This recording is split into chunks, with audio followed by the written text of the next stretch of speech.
Hey, what's up folks? Jam Book Reviews here, and today I'll be reviewing The Dead Yard, a story of modern Jamaica by Ian Thomson. Now, Ian Thomson is an English author and journalist who has written for various newspapers and magazines, but is probably best known for his autobiography of the famous Jewish chemist Primo Levi. The author spent 2 years traveling around Jamaica to write this book. The book is essentially a travelogue. The author went to many places such as Bobo Hill, the Rasta community, the Moortown Maroon village, surviving sugar plantations, and various other locations. So he described many interesting and beautiful places. I don't think he went to all the parishes, but most you would visit as a tourist are covered. He did a lot of local interviews with people in the various places he went and provided background information on all notable historical sites. The book ends with the author's own musings on Jamaica after his trip. Now, this book is a bit controversial. Many Jamaicans don't like it, and there are several reasons I can identify why this is so. The first is because of who the author chose to interview in his travels. Most of the interviewees were upper-class retirement age or expatriate Jamaicans who had a nostalgia for British rule. Now, this would have been fine if there was a counterbalance with middle and lower income Jamaicans who were from all walks of life, but the everyday Jamaican seemed to be the least interviewed in the book.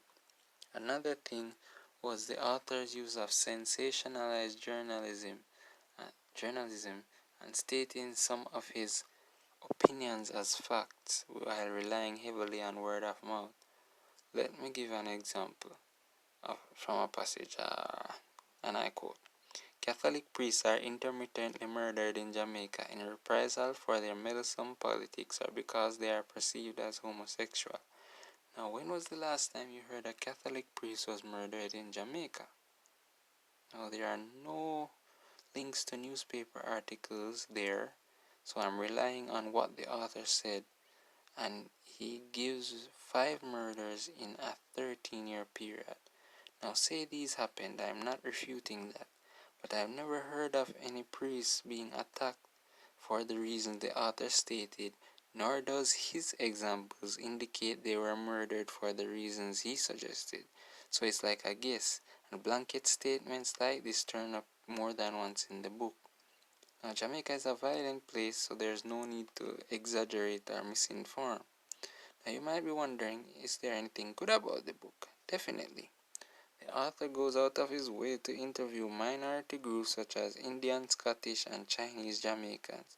So if you want to hear about them, this is the book. The author gives many little historical tidbits throughout this book as well. It's obvious he read a lot about Jamaica, so you can find a lot of things that you probably didn't know in there.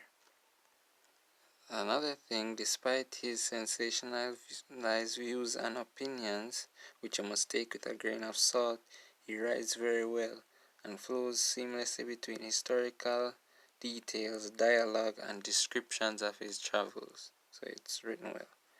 With all that being said, I rate it 2.5 out of 5 stars.